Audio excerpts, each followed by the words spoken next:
Estamos começando mais esse podcast Bacon. Tudo bem com você? Seja bem-vindo a mais um episódio do Bacon Podcast. O meu nome é Lucas e junto comigo estão os irmãos Monzambani e a Fernanda. E aí, gente, tudo bem? E também o Bruno. Uma semana mais que especial, um tema mais do que especial, né? Exatamente, a gente tá querendo trazer aí esse conteúdo especial pra você poder viver melhor, né? A gente já vai entrar no tema aí, logo adiante. Estamos com ele aqui, o nosso quarto membro do Bacon Podcast. Seja bem-vindo, professor David Panceira. Obrigado, pessoal. É um prazer enorme estar aqui com vocês, especialmente nessa semana que dá sentido a todos os outros mitos, né? Vamos falar um pouquinho dela. Exatamente, né? E aí, né, antes de começar, como de costume, né, gente? Siga a gente aí nas nossas redes sociais, @BaconPodcastBR. Nosso Instagram, você pode acompanhar aí todos os podcasts, enfim, todo o conteúdo que a gente posta. E também no YouTube, você que está ouvindo esse episódio, você pode também clicar no link aí que tá na descrição no YouTube. Você pode ir lá se inscrever, deixar o seu like, porque a gente também tá com uma campanha de chegar aos 1.000 inscritos. Vamos ver se um dia a gente vai chegar, né, vai conseguir. Mas estamos aí firmes e fortes, né, e cheios de esperanças pra gente poder alcançar e bater essa meta. E também, é claro, com a nossa campanha do Apoia-se. Então a gente... do Apoia-se, agora foi. Então a gente conta aí, né, com a sua colaboração, né? A gente estava ali com alguns colaboradores, infelizmente diminuiu, né, o número, mas a gente faz esse apelo, né, mais uma vez, né? Ajude com aquilo que você puder, justamente pra gente manter a plataforma que nós utilizamos para gravar, para que o podcast tenha mais qualidade mesmo e chegue até você com mais qualidade. Então também clica no link na descrição. Professor, por favor, apresente em suas redes sociais aí o trabalho, se tem alguma coisa específica que o senhor gostaria de apresentar aí para o nosso público. Bom, o pessoal acho que já me conhece aqui, né? Sabe que eu faço um trabalho ali de divulgação de matemática e filosofia ali no Instagram. E para quem quiser acompanhar um pouco mais profundamente, porque o Instagram, ele, por limitação de caracteres e tudo mais, você tem que ser um pouquinho superficial, né? Mas para quem quiser acompanhar um pouquinho mais profundamente o que eu faço, tem o meu canal do Telegram e o meu site pessoal, em que eu escrevo alguns textos lá, com algumas reflexões dos estudos, etc., que eu venho tirando ao longo dos anos ainda. Exatamente, inclusive, a gente vai falar hoje sobre um tema, né, e tem um texto ali muito bom, né, falando também relacionado àquilo que a gente quer trazer aqui hoje.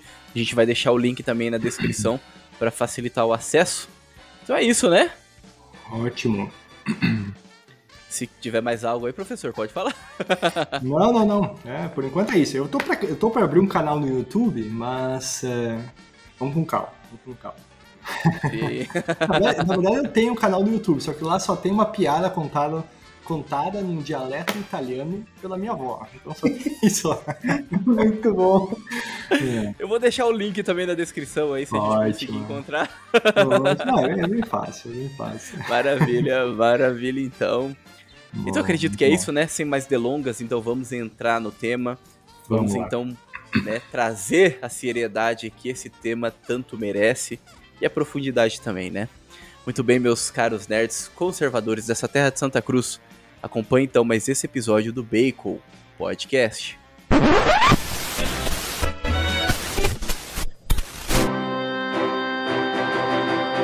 Bacon Podcast.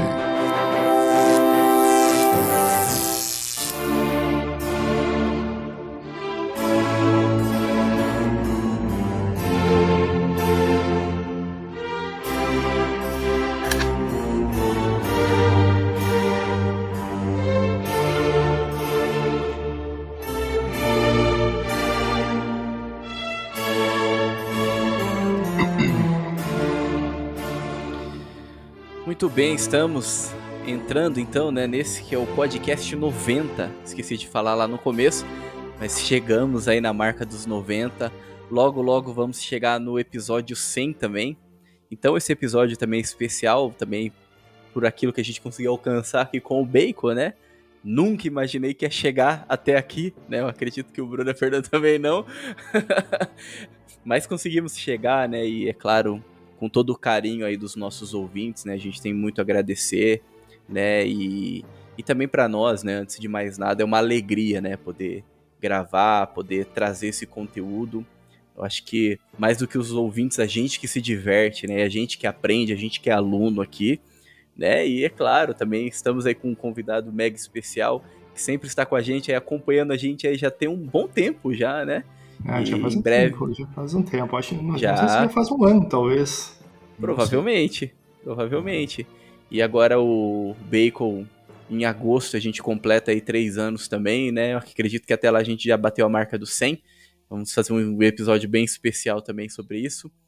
Mas então, Bruno, por favor, deem-nos a sinopse de mais um episódio do Bacon Podcast.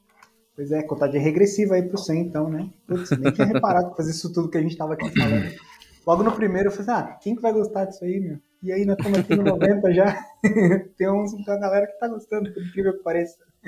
Pois Mas é, vamos lá. então. No tema de hoje, putz, a gente vai falar, não tem nem como descrever de forma clara o quão interessante é esse tema. A gente vai falar da história mais importante da humanidade, né? Misturada com um dos maiores escritores da humanidade, talvez. Então, a gente vai falar muito sobre a ressurreição de nosso Senhor Jesus Cristo e muito também do que Tolkien tem a acrescentar sobre isso. Né? Que não no sentido de que falta e precisa acrescentar, mas no sentido de que a perspectiva de Tolkien é sempre muito boa. Sempre boa de conhecer, de ver, de entender. Né? Alguém como Tolkien, com a imaginação que ele tinha, com o conhecimento que ele tinha, mostrar pra gente dessa perspectiva o que é a ressurreição de Nosso Senhor, sempre agrega, né? Então, é um tema que tenho certeza que vai todo mundo gostar bastante. Exatamente, e é sempre maravilhoso, né, poder falar de Tolkien, né? Eu acho que os nossos ouvintes já percebeu que esse é um podcast praticamente tolkieniano, né? Maravilhoso. Um podcast católico tolkieniano, né? Exatamente, né? Maravilhoso. E finalmente, né, a gente tava falando dos bastidores, mas... Isso aqui é melhor que a Tolkien Society, sem dúvida. E finalmente, né, David, conseguimos aí trazer você com um tema relacionado a Tolkien, né? Já faz tempo que a gente tá querendo, e a gente, qual o tema que a gente grava, o que a gente fala, né? Aí recentemente, conversando com o David... fãs de Tolkien, né? Exato. Conversando com o David, né, David, a gente queria trazer alguma coisa diferente, né, pra Semana Santa. Para os nossos ouvintes aí que acompanham, a gente já chegou a trazer o filme da Paixão de Cristo, enfim, já trouxe aí alguns temas, né? A gente queria trazer alguma coisa diferente, alguma coisa também que relacionada ao imaginário. O podcast, ele aborda muito essas questões, né? Porque, gente, a gente fala um podcast de cultura pop, mas na verdade não é bem essa cultura pop aí, né? Você já percebeu, já, né? Igual aquele meme do cavalo de Troia, né? Exato, a gente entra com... a gente entra com o cavalo, né, da cultura pop, e daí ali sai algumas coisas que eu acredito que agregue muito mais, né, do que tantas coisas aí que acontecem. Enfim, a gente poderia estar falando aqui do Oscar, poderia estar falando do tapa na cara do Will Smith, a gente poderia falar um monte de coisa, mas a gente sabe que isso aí não agrega em nada, isso aí, enfim, não acrescenta em nada. Então a gente quer trazer uma cultura que realmente vale a pena, né? Então, David, por favor, né? Perfeito. Estamos aqui como alunos. Por favor, a gente quer assistir essa aula aqui hoje, junto com os nossos ouvintes. Acho que a primeira coisa, né, que tem que ressaltar aqui é que todos nós aqui, acredito eu, somos fãs, absolutamente fãs do Tolkien. Né? E o Tolkien, eu tenho uma relação muito, muito especial com ele, assim, porque a minha conversão envolve muito do seu imaginário. Claro, eu não vou falar da minha conversão aqui, mas foi graças aos livros do Tolkien, né, enquanto eu lia especificamente O Senhor dos Anéis e O Hobbit, né, são os mais famosos, né, que quase todo mundo tem acesso, que me resgatou, me guardou a minha imaginação moral. Porque ao mesmo tempo que eu lia Tolkien, eu estava lendo Sartre, estava lendo Nietzsche, estava lendo Albert Camus, que Albert Camus é o menos pior de todos. Albert Camus é bom, até, né? E todos esses caras, Bertrand Russell, etc. Porque eu era ateu. E o Tolkien estava lá com as suas personagens, exalando heroísmo para tudo que é lado, né? E exalando principalmente figuras de uma outra história, né? Ou seja, você vai ter ali como no Antigo Testamento, né, você tem figuras de Cristo acontecendo o tempo inteiro, né?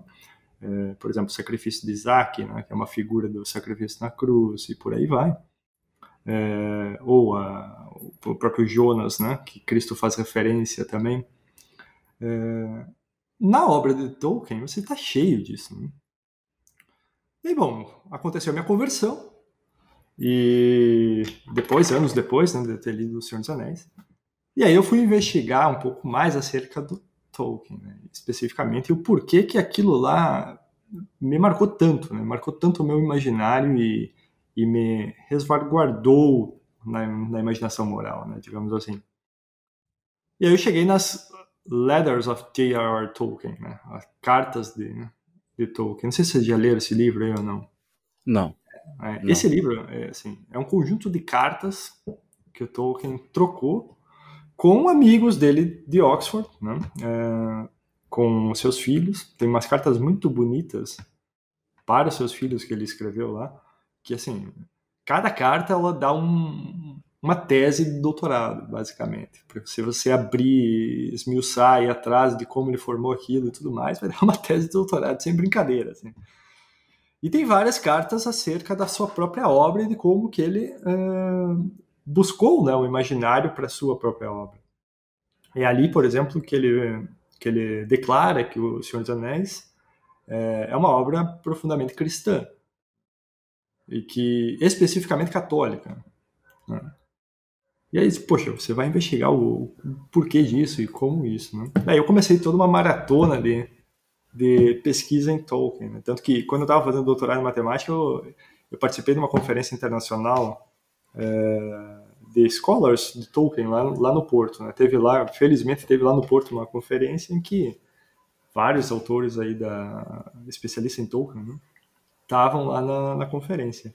E aquilo me deixou tão animado, assim, tão animado, que eu disse, poxa, eu tô fazendo doutorado errado, cara, isso aqui tá errado, eu tenho que fazer doutorado em Tolkien, meu. O que é isso? E eu comecei a desenvolver uma tese mesmo, para um projeto de doutorado, para começar, para depois fazer um outro doutorado em Tolkien. Eu queria fazer muito isso. Mas enfim, aí pesquisando sobre... Ainda dá tempo, hein? Oi? Ainda dá tempo. Ainda dá tempo, claro, com certeza. Aí pesquisando sobre o Tolkien, né, você vai fazer uma investigação sobre a sua vida, vai ter que fazer uma investigação sobre suas referências, né, bibliográficas e do imaginário e tudo mais.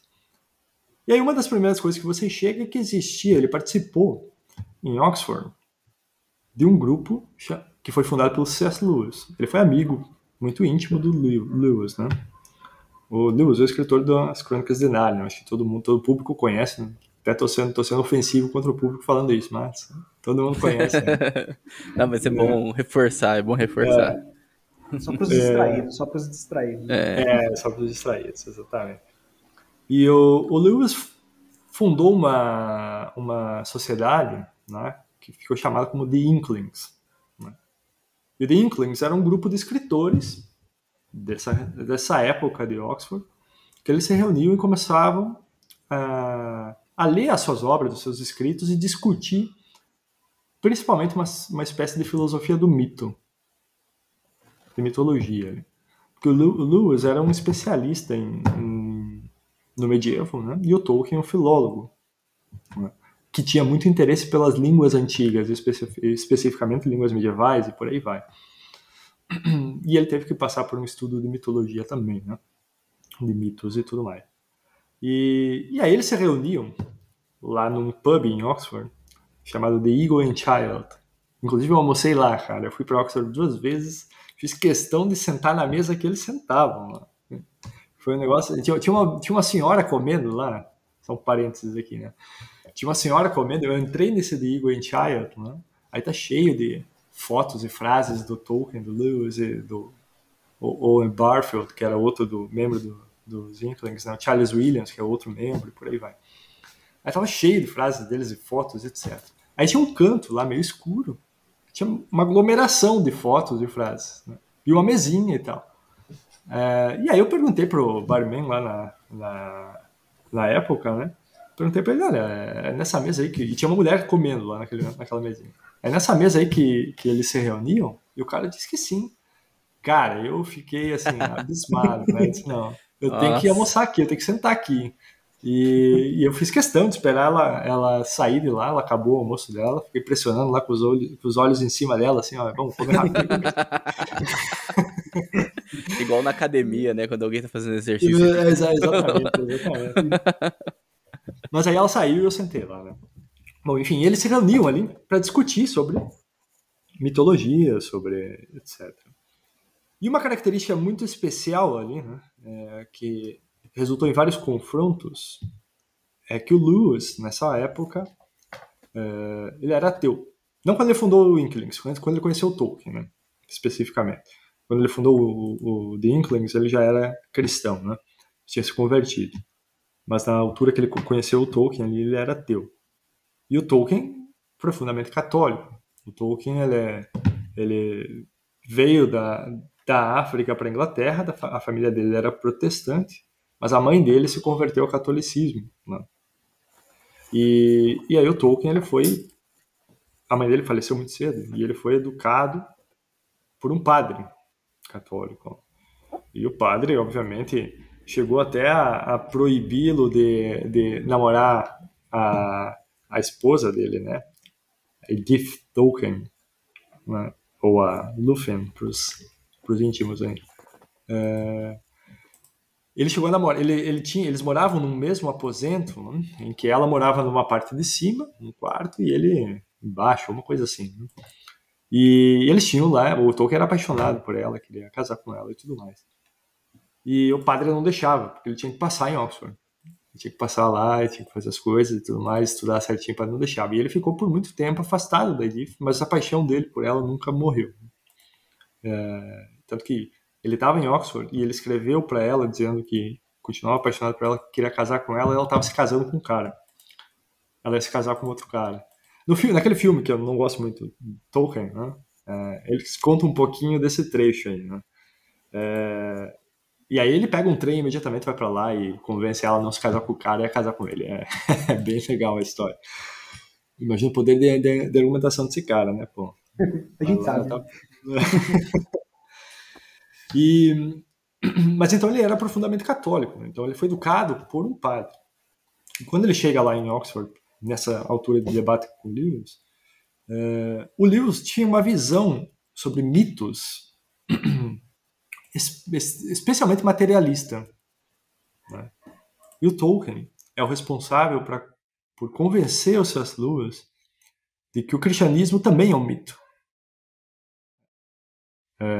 Ou seja, o mito de Cristo era um mito que causava no coração, que deveria causar no coração do C.S. Lewis, que ele não via, tinha uma rejeição, o mesmo esplendor, o mesmo tipo de satisfação no coração que ele sentia ao ler Homero, ao ler, sei lá, Eurípides, né, que o Lewis gostava muito de Eurípides, e por aí vai. E aí o Tolkien, em várias conversas com o C.S. Lewis, começa a desenvolver uma filosofia do mito, né, acerca dessa narração de histórias com narrativa mítica, né, e por aí vai. E se você olhar para a história de Cristo, né, desde a encarnação até a sua paixão e morte, ela tem todas as características de um mito. O que você enxerga num mito grego, por exemplo? Você tem uma certa relação da divindade com os homens, né? Há uma certa relação ali, alguns efeitos mirabolantes, e uma coisa que o Tolkien chamava de catástrofe. A gente já vai falar um pouquinho sobre isso aqui, que ocorre também. E uma satisfação no coração do homem. Todo homem que ouvia aquelas narrativas míticas, ela sentia uma certa satisfação, né? Ou até hoje, se você pega a Ilíada e a Odisseia, você vai ler, ou qualquer mito da antiguidade, né? Você vai sentir essa satisfação no seu coração, você vai sentir essa alegria, né, ao ler, assim, ao ser tocado por aquela história, né, por aquela narrativa. E o Tolkien então convenceu C.S. Lewis que o cristianismo, o mito de Cristo, é exatamente a mesma coisa. Ele é exatamente um mito, né? Ou seja, tem as mesmas características que os mitos antigos. E aí teve uma conversa específica. O Lewis, ele dava aula no Magdalen College, que é um college lá de Oxford, e que nos arredores desse college tem um caminho lá, chamado Edson Walk, né? Esse caminho aí, eles costumavam ter longas e longas conversas. É um caminho que passa um riozinho bem bonito, etc. E aí, num desses caminhos, o Lewis começou a conversar com o Tolkien e com um outro Inkling lá. Começou a conversar com ele sobre mitos, né? E aí o Tolkien começou a apresentar toda a sua filosofia do mito, que agora a gente vai tentar explicar um pouquinho, né? E conectar diretamente com o cristianismo, e especificamente com a paixão e morte do nosso Senhor Jesus Cristo. E o Lewis ficou completamente impressionado com aquela conversa, essa última conversa. Ele chegou e escreveu para um amigo dele que o Tolkien tinha convencido ele de que aquela alegria que ele sentia nos mitos de outrora, ele também sentiria no cristianismo, né? Mas com uma diferença. O cristianismo é o mito que se fez carne. O cristianismo é o mito verdadeiro. É o mito na história. Enquanto que os outros são ficção, são narrativas humanas. Ou, para usar o termo do próprio Tolkien, subcriações. Daqui a pouco a gente vai falar sobre isso também. E o Lewis ficou absolutamente impressionado com isso e escreveu para o seu amigo dizendo que agora ele estava convencido de que o mito de Cristo era verdadeiro e que aquilo causava os mesmos impactos que os outros mitos, né, no coração dele. Mas que aquilo, ele disse, o que significa isso? Que eu sou cristão agora? Não sei. Só sei que eu acho que é verdadeiro. Algumas semanas depois, você tem o C.S. Lewis ajoelhado aos pés de uma cama, dizendo, tá bom, eu me convenço. Entendeu? Então, o Tolkien tem essa filosofia do mito do Tolkien tem uma participação enorme na conversão do C.S. Lewis, que virou um dos maiores apologetas cristãos do século XX, né?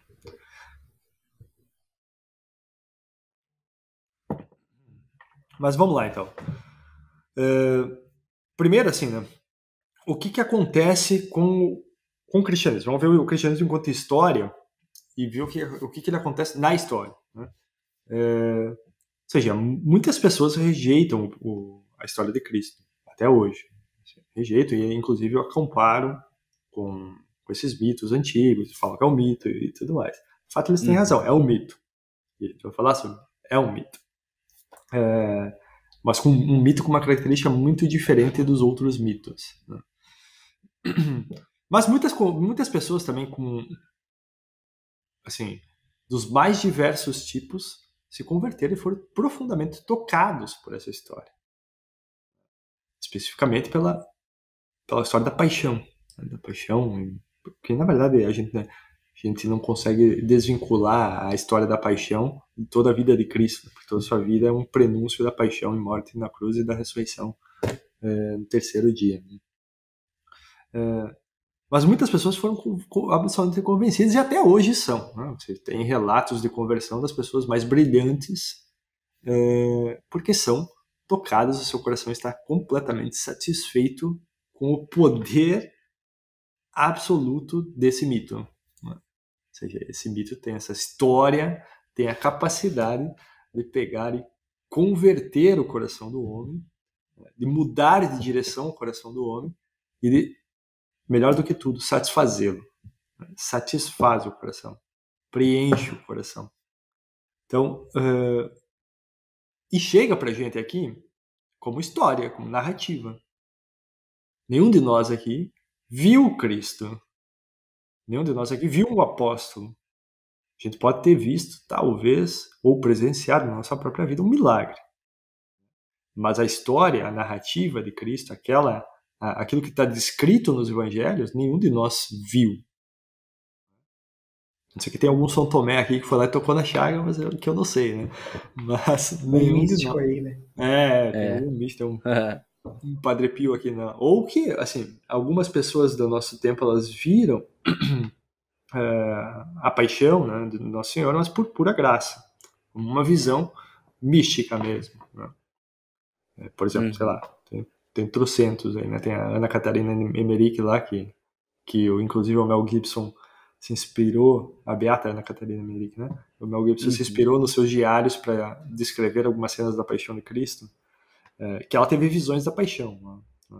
É uma revelação privada, né? Dentro do catolicismo, nenhum católico está obrigado a acreditar nas revelações privadas, mas Fátima também é uma revelação privada e eu acredito, cara, não tem essa. Fátima é Fátima, pô, entendeu? Sim.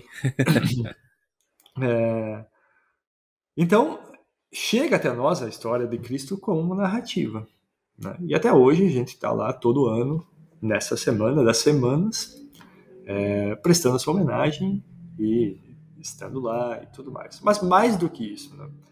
Também chega até nós, se o catolicismo for verdadeiro, o que terrivelmente chega até nós essa história total na Santa Missa, né? Ou seja, o rito eucarístico, o rito da Eucaristia, é a atualização desse mito de Cristo, ou seja, da paixão e morte do Nosso Senhor na cruz e da ressurreição, né? Bom, então pronto. Então, o cristianismo chega para nós como uma narrativa, né? Então, é uma narrativa, é uma história. E aí, o que o Tolkien tem a dizer para a gente sobre histórias? Para olhar para essa história e perceber que existe alguma coisa que é distinta. Bom, a primeira coisa, essa visão do cristianismo como um mito, ela não é exclusiva do Tolkien, né? Então, a gente tem aí vários autores ao longo da história olhando para o cristianismo como um mito, e especificamente um agnóstico, ateu, sei lá o que ele era, né? Do século passado, que é o famoso Joseph Campbell, que descreve a narrativa do herói, que vocês estão cansados de saber, né? O Campbell, ele via o cristianismo como um arquétipo, né? Só que como um arquétipo ideal da narrativa do herói, de todas as narrativas também. Só que no nível material, né? O Campbell, ele não conseguiu enxergar esse arquétipo, né, do cristianismo como com esse tom convincente de arte primária e não de arte secundária, que é o que nós, enquanto humanos, ao contar uma narrativa, nós fazemos. Ou seja, nós somos, agora a gente entra propriamente no que Tolkien explica, subcriadores. O que significa isso de ser subcriador? A nossa imaginação, ela é composta de imagens que nós recebemos, né, e de formação de imagens, e trabalhando junto com a memória, a partir do mundo real e das experiências que nós temos ao nosso redor. Tá? Então, todo conhecimento nosso começa pelos nossos sentidos, pela visão, olfato, paladar, etc., né? Tato e por aí vai. Audição e por aí vai. Aí você diz, tá, mas David, eu tô lendo lá sobre a teoria da relatividade geral, ou o próprio cristianismo, tô vendo aquelas imagens, etc., e cadê o sentido aí? Ué, você usou o que para ler aí? Você usou o cabelo para ler ou você usou os olhos? Entendeu? Então começa pelos nossos sentidos. Todo e qualquer conhecimento, toda imagem começa pelo sentido. Não significa que se encerra nos sentidos, que a gente só vai conhecer aquilo que está nos sentidos, mas começa ali. E a imaginação, ela vai, assim, isso forma em nós fantasmas. São Tomás e Aristóteles chamavam de fantasmas. São imagens daquilo que você recebe dos sentidos. Então, por exemplo, quando agora você está, sei lá, pegando a música de introdução do Bacon Podcast, reproduzindo na sua memória, agora, na sua cabeça aí, você está com essa imagem da música. Você está com esse fantasma da música ali dentro. Não é a música, mas é um símbolo que se refere à música que chegou até você por meio dos sentidos. E para qualquer coisa, Sua dor é assim. E a nossa imaginação, que é um atributo da nossa alma, trabalha em cima disso. Ou seja, resgatando memórias que tem uma locação desses fantasmas em algum canto aí, que estão na neurociência, estão tentando descobrir até hoje, mas não acham, né? Onde é. Estão ali, tá ali em algum canto. Deixa procurando. Deixa procurar, pode procurar, vai embora. Pode ir embora, vai lá. E a imaginação, ela trabalha, quase se confunde muitas vezes com a memória, porque quando você está relembrando alguma cena, você também está imaginando. E o ato de criação do homem, ele trabalha com isso. Você não tem o poder, o homem não tem o poder de vir aqui e criar a essência de uma árvore ou de qualquer outra essência qualquer. E as narrativas humanas são todas isso. Trabalham em cima dessas imagens, etc., que a gente recebe. Então, é por isso que o Tolkien chama esse processo criativo do homem, né, esse processo de criação do homem que o homem faz, né, tanto de narrar histórias como qualquer outro, de subcriação. Então, o homem não tem uma capacidade criadora, o homem tem uma capacidade subcriadora. E é isso que o Campbell e outros materialistas não percebem quando vão falar da capacidade criativa do homem, né? E por aí vai. E veja, essa capacidade subcriadora do homem, ela pode ser usada de duas maneiras. Você pode pegar essa sua imaginação, trabalhar em cima dessas essências e imagens de fantasmas que você tem e denegri-las, ou seja, tirar um pouco da essência delas, ou aperfeiçoá-las. Né? Quando você as aperfeiçoa, você tem uma certa aperfeiçoamento dessas essências ou dessas imagens que você tem ali, sem retirar a essência, porque você não consegue fazer isso, né? Você está trabalhando em conjunto, digamos assim, com a criação. Então, é nesse sentido que daí o Tolkien começa a olhar para as histórias e perceber quais das histórias contadas pelo homem tem essa característica, né, de aperfeiçoar a criação, né, aperfeiçoar aquilo que está ali. E quais que não tem. As boas histórias, obviamente, são aquelas que aperfeiçoam, e as más histórias são aquelas que denigrem. Né? Então, para você ter um exemplo, na própria obra do Tolkien, existe isso. Bom, a gente poderia ir lá para o Silmarillion, mas não sei se todo mundo leu o Silmarillion. Vamos pegar do Senhor dos Anéis, que é mais tranquilo. Né? No Senhor dos Anéis, você tem ali os elfos como uma criação de um dos Valar. Né? E os elfos, eles são criaturas que tendem a uma perfeição, uma determinada perfeição. São símbolos de uma perfeição, da imortalidade, etc, etc.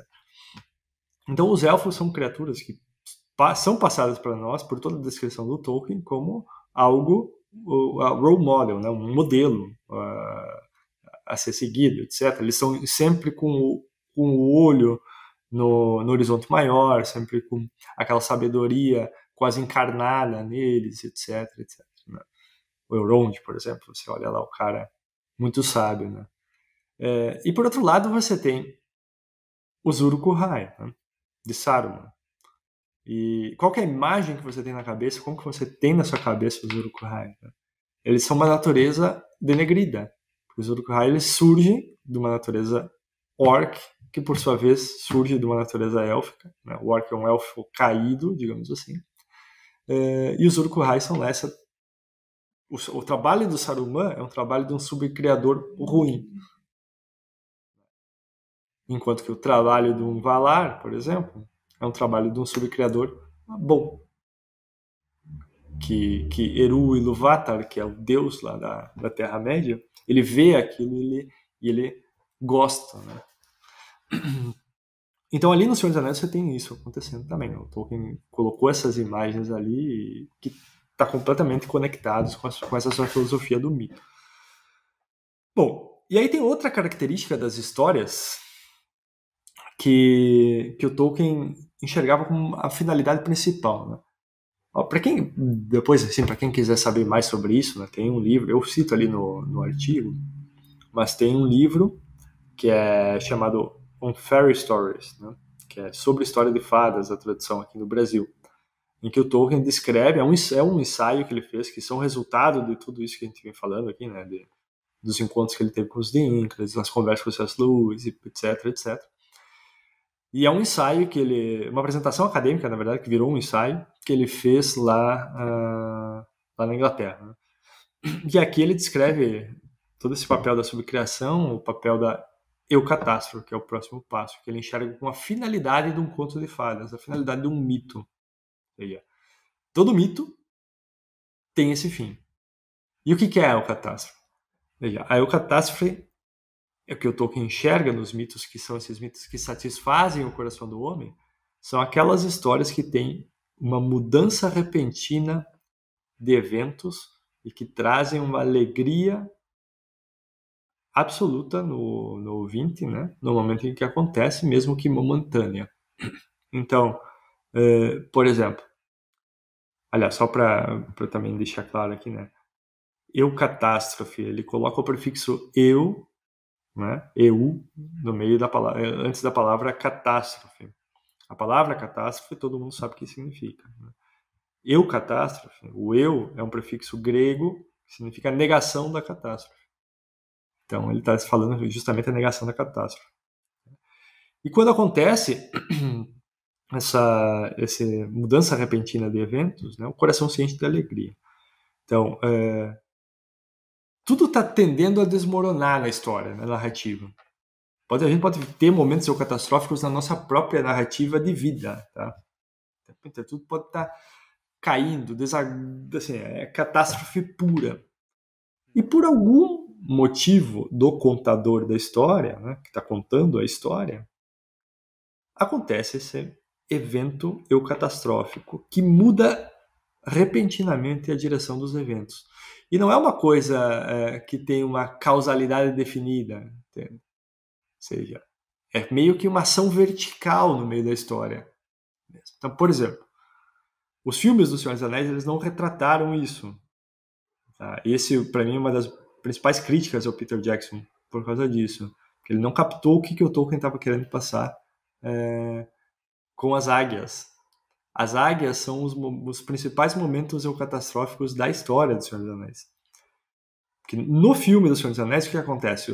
O Gandalf, ele pega aquela borboletinha mariposa lá, faz uma bruxaria louca lá, conversa com ela, não sei o que, e de repente aparecem as águias, né? Ou seja, há uma relação causal aqui, que vai lá, busca elas, não sei o que, tal, traz, e salva os hobbits lá na Montanha da Perdição, ou no livro do Hobbit, no filme do Hobbit, salva os hobbits lá quando eles estão com os wargs lá, atacando eles lá na árvore, e por aí vai.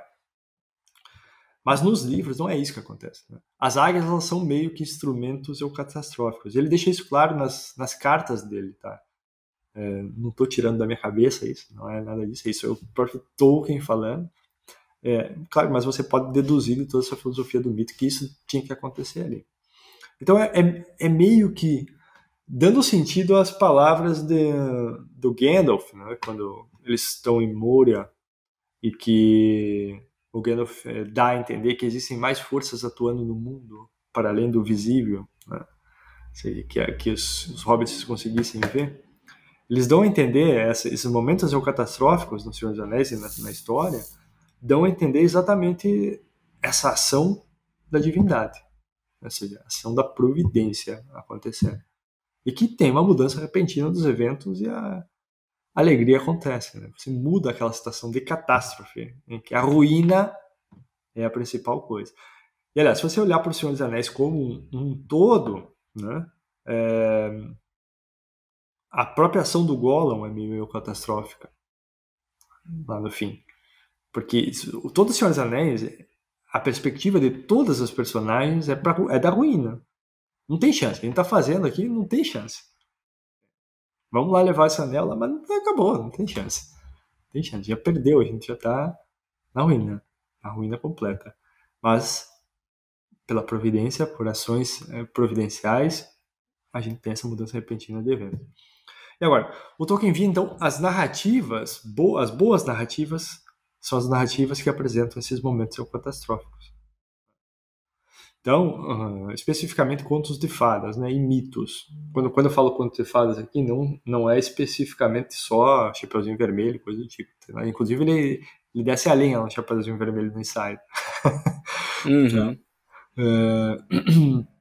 Mas são mitos mais englobado aqui no meio, e as histórias de elfos dos povos medievais, dos povos nórdicos, etc., do que propriamente esses contos de fadas dos irmãos Grimm, etc. Que a gente tem. Inclusive, ele fala dos irmãos Grimm lá nesse ensaio e não é muito bom o que ele fala. Então, as histórias de fadas que contêm isso, né, são as histórias que são boas. Mas por que ele fala isso? Por que essas histórias são boas? Por que ele enxerga a finalidade nessas histórias que contam isso? Porque ele via exatamente isso no mito de Cristo. Ou seja, a história do cristianismo, a narrativa de Cristo, é um conto eucatastrófico. E veja, vamos pegar a história do mundo, né? A história do homem.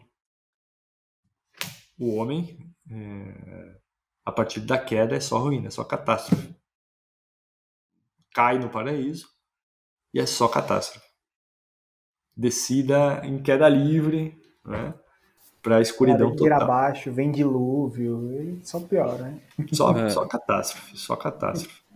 Mas então a gente tem a encarnação do verbo.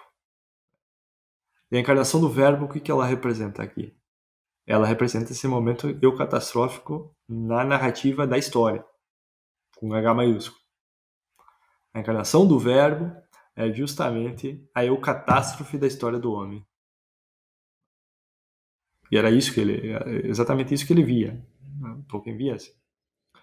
E aí você vai pegar a história de Cristo.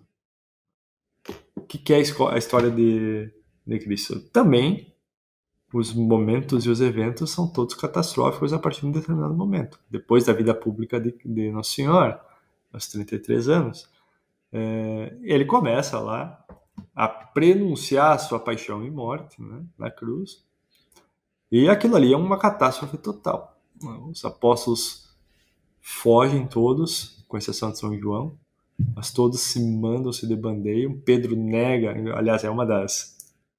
Assim, para quem não leu, né, leia essa narrativa da negação de Pedro, que é uma das coisas mais lindas que existem da história da literatura ocidental. É absolutamente maravilhoso.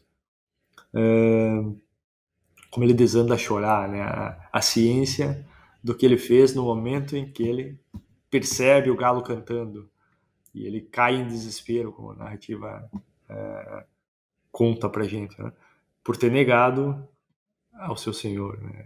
É absolutamente lindo.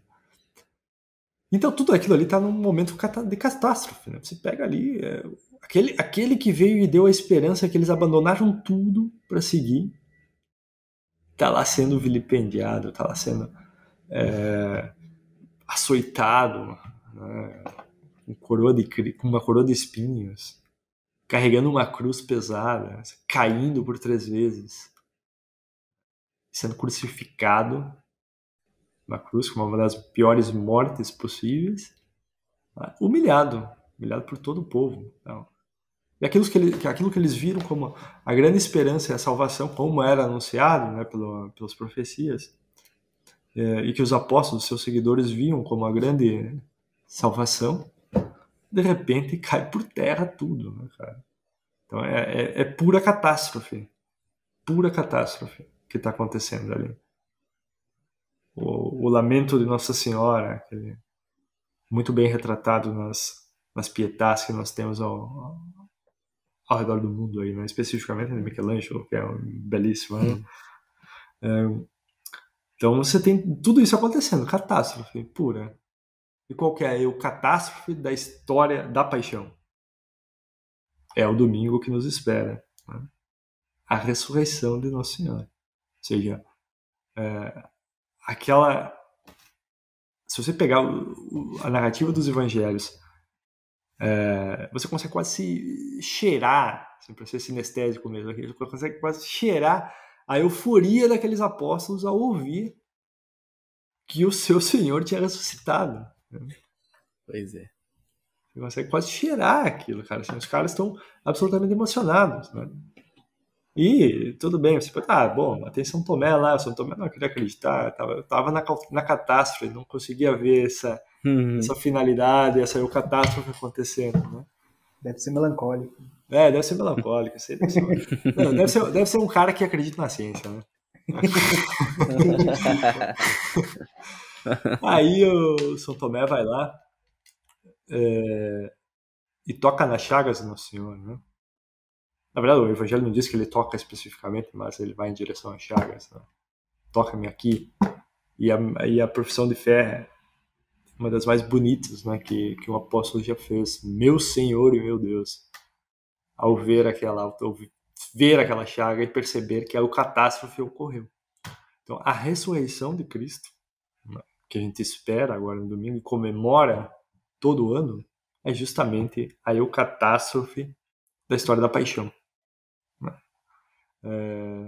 O Tolkien, então, tinha tudo isso em mente. E o que ele via? As narrativas, então, que produzem os contos eucatastróficos são simplesmente narrativas que apontam para esse mito.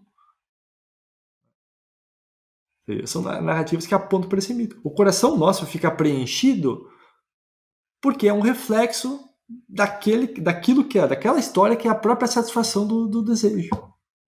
Entende? Era exatamente assim que ele via. E para mim, assim, é absolutamente fantástico isso. Absolutamente fantástico. Porque, de fato, é isso. Assim, quando você lê as narrativas do Evangelho, porque elas são isso, são narrativas. Os Evangelhos são... Assim, na Bíblia, você tem diversos tipos de narrativas. Né? Você tem ali a narrativa mítica, você tem narrativa histórica mesmo, em Macabeus. Macabeus, por exemplo, é um livro histórico, puramente histórico. Você tem, claro que tem alguns outros elementos, ele tem narrativa teológica, tem, sei lá, trocentas narrativas aí. Ética, exatamente. Né? Política também, você tem trocentas narrativas. Né? Só que os evangelhos não, os evangelhos eles são o quê? Claro que está tudo isso condensado ali, você tem várias interpretações, mas eles são propriamente uma narrativa factual. Os caras estão narrando, eu vi isso aqui, aconteceu isso e tal, detalhando ali, cada um com a sua maneira, especificando conforme a necessidade dos primeiros cristãos ali, né? Do que estava sendo vivido, do que estava sendo contado, etc. Mas era isso, entendeu? Era tipo, tô narrando fatos. Aconteceu isso aqui. E foi assim, ó, isso aqui, tal. Depois ele veio lá, curou o leproso, depois foi lá, curou o cego, fez o cara com a mão atrofiada mexer, não sei o que, tal. Falou isso aqui, falou que Pedro ia negar ele por 3 vezes, falou que ele ia ser perseguido e morrer, falou que ele ia ressuscitar no 3º dia, mas ninguém deu bola, né? E você percebe nessa narrativa que os apóstolos não estavam entendendo bolhufas, né, do que estava acontecendo. É interessante isso. Desculpa até interromper, mas é que é muito interessante isso porque a história ela é tão mítica, tão complexa e tão verdadeira que eles não tinham compreendido completamente e os padres demoraram quase que 200 anos para de fato começar a entender a profundidade daquilo tudo. Então eu falo assim, não, mas pode ser uma história inventada. Não pode. Se o cara que inventou isso, ele tem que ser de fato Deus para ter escrito aquilo tudo. Exatamente. Exatamente. É esse o ponto. É exatamente esse o ponto. Essa história, ela tem esse tom convincente de arte primária.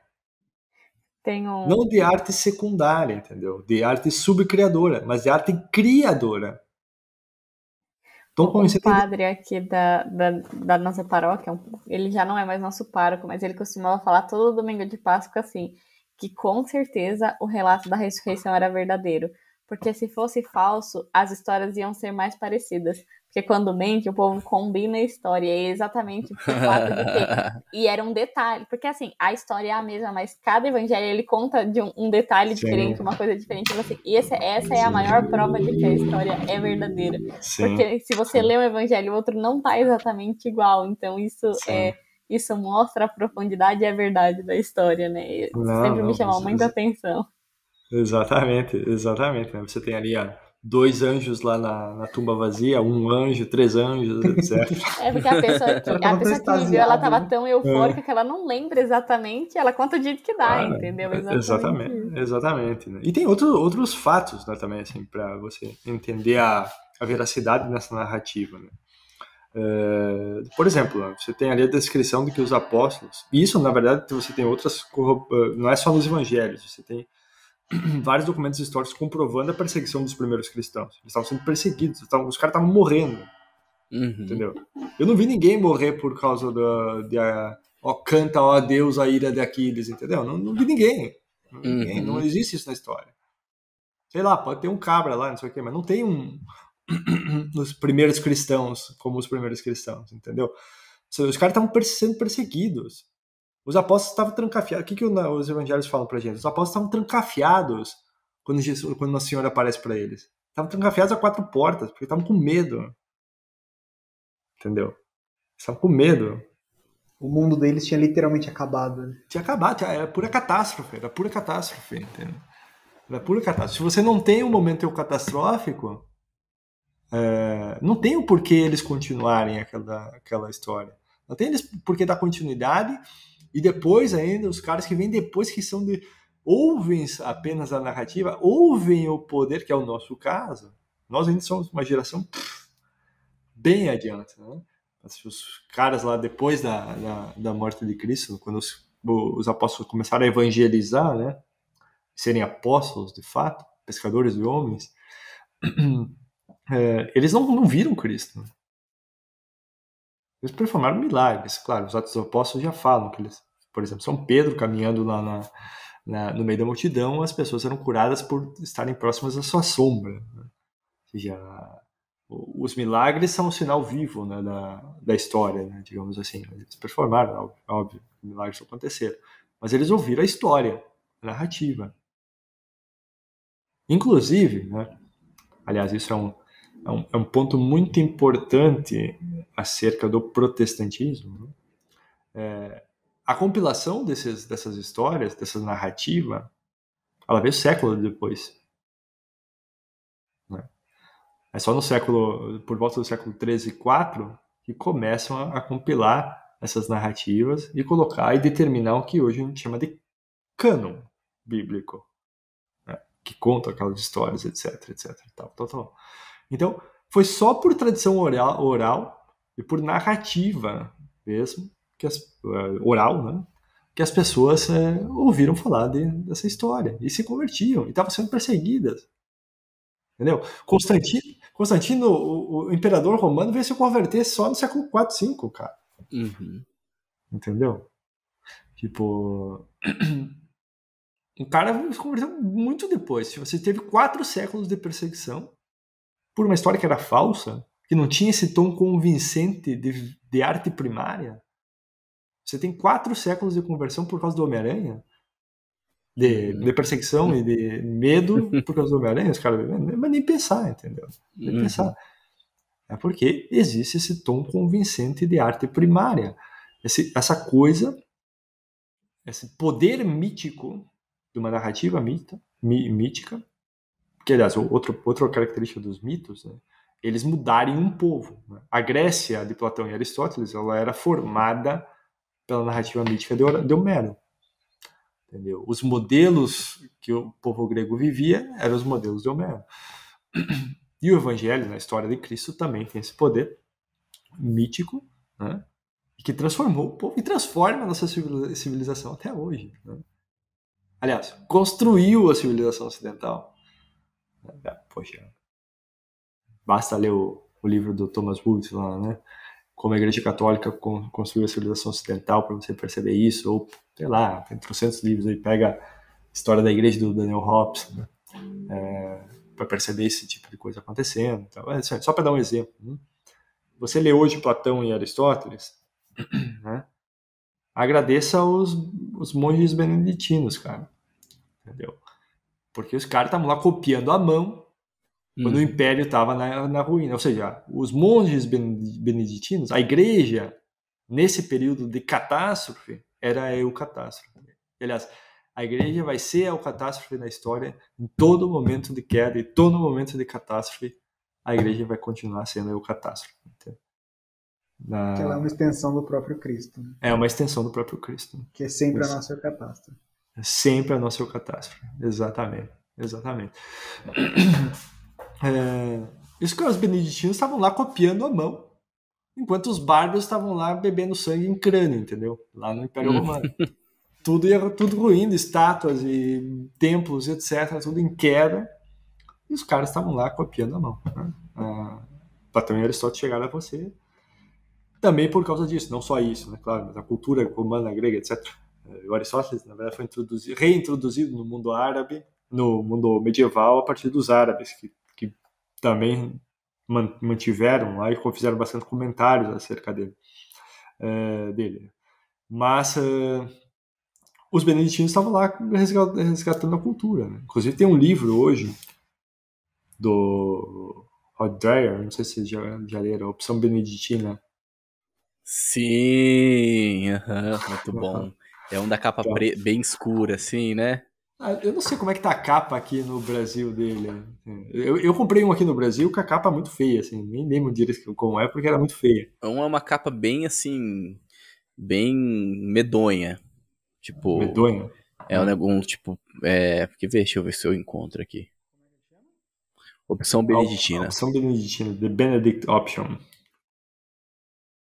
É isso mesmo, é uma capa que, tipo, que tem meio que um mosteiro, assim, na névoa. Então, a tese do Dreher é que a nossa civilização ocidental, ela está no processo de queda do Império Romano. Sim. E ele propõe comunidades cristãs isoladas para resguardar exatamente como os beneditinos fizeram. As comunidades que se uniram em torno dos mosteiros, né? E foi... Exatamente. Uhum. Exatamente. É muito louco isso aí. É a proposta dele, né? Disso. Né? Eu proponho o cybermedievalismo, a gente fala outro momento sobre isso. Verdade. A gente tá prometendo faz tempo. Então. Mas enfim, né? Voltando, então, essa história pro Tolkien tem justamente isso, é um mito, tem todas as características de mito, todo o poder mítico de construção de uma sociedade, de exercer efeitos mágicos no coração de um homem, de fato, mas tem uma diferença fundamental de todos os mitos. É um mito que é contado pela história, não é um mito que é contado pelo homem, entendeu? Ou seja, é um mito que aconteceu. É um mito que se faz carne. É o mito do autor com A maiúsculo, né? É o mito do autor com A maiúsculo, exatamente. Né? Então você tem, na história da paixão e morte do Nosso Senhor, né? A satisfação do próprio desejo. E é por isso que muitos homens, ao longo da história, se converteram, brilhantes, só por escutar essa narrativa mítica. Entendeu? Esse poder mítico e esse tom convincente de arte primária e não arte secundária, arte subcriadora, fez e faz, né? E fará com que homens se convertam e entreguem a sua vida por nosso Senhor Jesus Cristo, como nós fazemos, ou esperamos fazer, rezamos para fazer agora. Né? Ou seja, e essa, então, é a visão tolkieniana do mito de Cristo. Ou seja, eu duvido que quem escutou até aqui, eu tenho certeza que quem escutou até aqui sentiu, né, aqueles ouvintes falando, caramba, né, olha, faz todo sentido, sentiu essa alegria que todo bom conto causa, né. Então, só da gente conversar sobre isso, eu tenho certeza que já teve essa sensação também. Não, com certeza, né? Assim, eu me emocionei aqui falando do Evangelho, Exato, entendeu? Entende? Porque assim, eu senti essa satisfação no coração que o Tolkien fala, só de você começar a contar, falar, etc., ou lembrar na sua memória e tudo mais, se faz presente, assim, se atualiza imediatamente, entendeu? É um negócio absolutamente fascinante. E é de fato, como a gente comentou aqui, né? É essa história que se repete a todo momento no mundo através da Santa Missa. E é por isso, exatamente por causa disso, por causa dessa eucatástrofe, que muitos padres da igreja, não digo padres da igreja lá dos primeiros séculos, né? Os padres da igreja, os clérigos da igreja em geral, já chegaram a falar, né, que o mundo só se sustenta porque a Santa Missa está acontecendo. Ou seja, é porque existe Santa Missa acontecendo diariamente, né, agora, nos nossos tempos, graças a Deus, que o mundo está sustentado aí, e que não é uma Sodoma e Gomorra que está caindo fogo dos céus aí e destruindo tudo.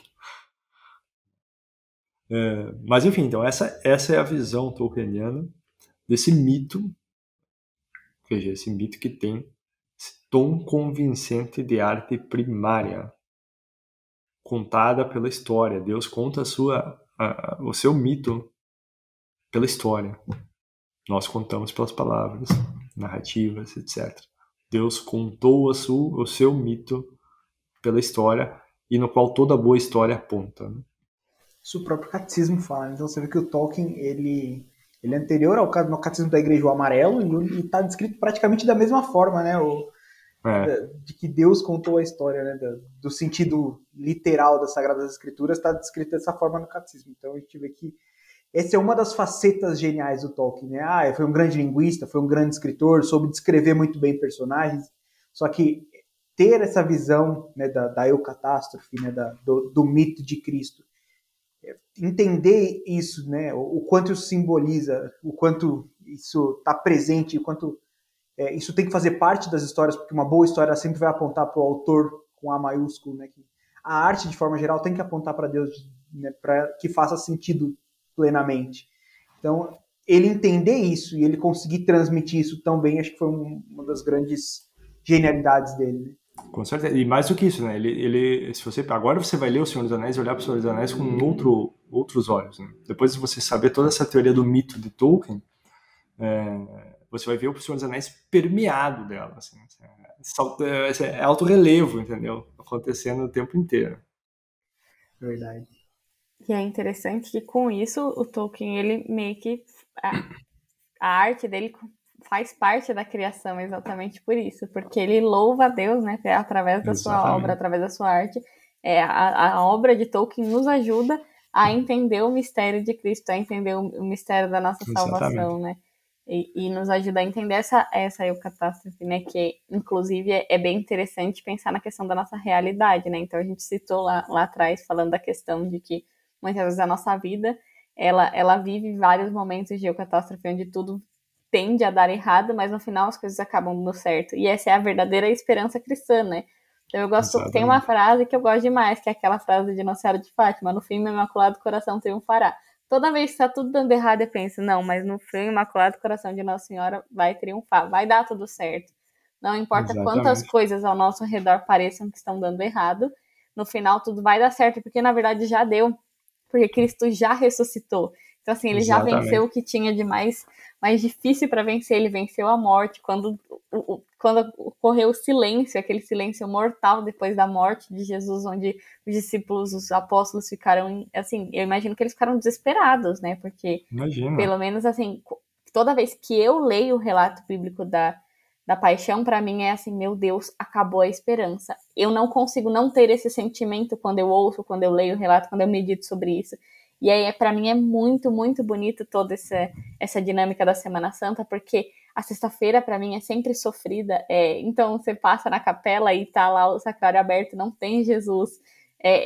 Para mim, isso sempre é muito forte, causa um sentimento de tipo, meu Deus do céu, acabou a esperança. Mas aí, no sábado, na missa da Vigília Pascal, parece que, de repente, tá aquela tristeza, tá aquele luto, mas vem a alegria, e uma alegria muito maior do que a tristeza que a gente tava.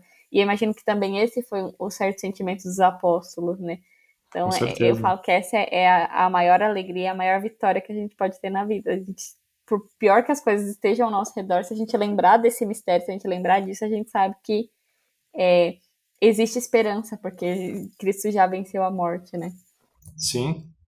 Inclusive tem uma coisa que eu quero ler aqui para vocês, de uma carta do Tolkien, que ele escreve pro filho dele, né? Sobre o seu Santíssimo Sacramento. Vocês já viram isso ou não? Deixa eu achar aqui. Não. Cara, o Tolkien escreve mal. Imagina ele falando disso. Deve ser feio, né? Como é que é? O Tolkien escreve tão mal, deve ser feio ele falando do Santíssimo Sacramento. Ó. Ele participava da missa diária, né, o Tolkien. Sim.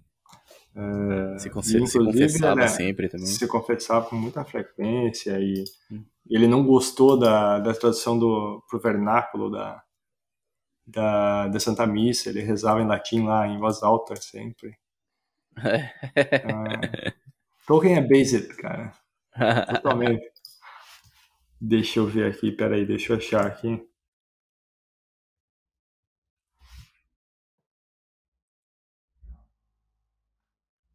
Poxa vida.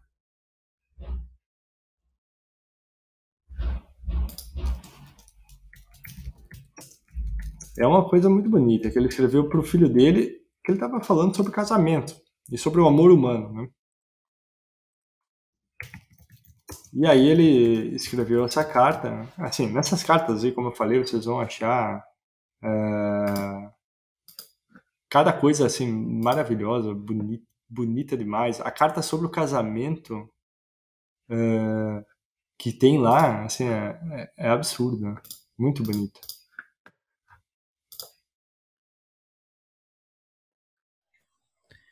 Eu achei alguma coisa aqui falando sobre amizade, não sei se é isso. Não. Não. O que o Padre Paulo Ricardo lá compartilhou no Twitter dele lá. Na escuridão da minha vida tão frustrada, coloco diante de você a única grande coisa para se amar sobre a terra, o Santíssimo Sacramento. Ou seja, ele tinha um amor profundo pelo Santíssimo Sacramento, justamente por causa disso que a Fernanda falou aqui, né? Ou seja, ele tinha essa visão de mito, e que ele percebia que a ressurreição, então, que acontece a todo momento no Santíssimo Sacramento, que está Cristo presente conosco ao longo da história, propriamente a eucatástrofe do homem e do mundo, da história do mundo acontecendo a todo instante, né?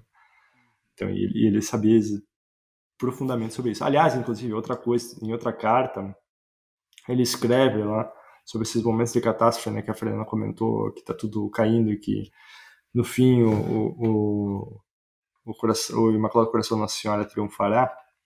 Ele comentou uma vez, né, que numa dessas cartas também, que ele era católico, ele era um cristão, que, portanto, ele via a história, com H maiúsculo, como uma profunda derrota, especificamente porque ele era católico, com apenas alguns respingos da alegria final, que são esses momentos de catástrofe que acontecem momentaneamente aí na história e etc. E se você olhar para o Senhor dos Anéis, é isso, né?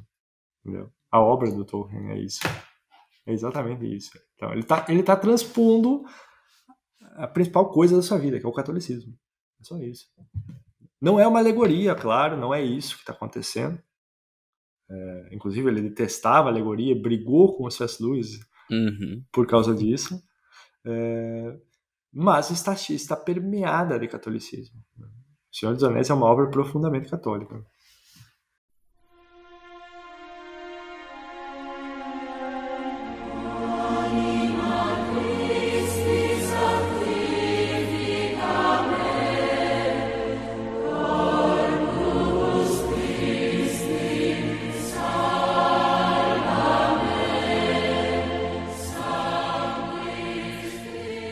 Muito bem, estamos concluindo então o episódio 90 do Bacon Podcast, esse episódio especial, esse episódio aí que está sendo lançado na Semana Santa, né, na Quinta-feira Santa. Espero que para você, meu caro ouvinte, assim como para nós aqui do Bacon, tenha sido realmente essa catequese enriquecedora mesmo para poder viver bem esse momento tão importante aí para nossa fé católica. Espero que também, né, que o David possa vir outras vezes também para dar outras catequeses como essa aqui para nós também. E David, muito obrigado mesmo, professor, mais uma vez aí por poder contar aí com o seu tempo, todo o conhecimento e toda essa profundidade, né, que aqui no Bacon também a gente busca trazer, né? Muito obrigado mesmo. Imagina, foi um prazer enorme, especificamente para falar sobre Tolkien e Nosso Senhor Jesus Cristo. Não há nada mais importante. Eu simplesmente falo para os... Tolkien, inclusive, é até menos importante, né? Eu falo para os meus amigos, nada mais importa, é só Cristo. Sim, exato. E a gente gosta tanto assim do Tolkien, da obra dele, porque é uma desculpa, né? Para falar de Nosso Senhor Jesus Cristo mesmo. É isso, exatamente isso. Na verdade, eu acho que depois desse podcast, o pessoal vai entender por que a gente gosta de Tolkien. Porque ele está apontando para aquela história, para aquele mito que tem o tom convincente de arte primária, né? Exato. Exatamente. Eu não sei para os ouvintes, né, como é que foram as Semanas Santas passadas aí durante a pandemia. Mas pra gente essa Semana Santa é mais do que especial, porque a gente não teve missas de Páscoa, né, passadas, então eu pelo menos estou muito feliz de ter conseguido, nessa semana que nós vamos ter, graças a Deus, tá voltando as coisas, a gente vai ter as missas. A gente também trouxe um podcast que exalta esse espírito do que é essa semana, como tem que ser vivida essa missa. Então, eu espero que todo mundo tenha essa mesma sensação que eu estou tendo agora, né? Perfeito. Exatamente. É isso. Mais uma vez, os links estarão aí na descrição para você também estar acompanhando o trabalho do professor. Espero aí que você tenha gostado. Muito obrigado por nos acompanhar até esse momento. Fique com Deus e que a força do Bacon esteja com você.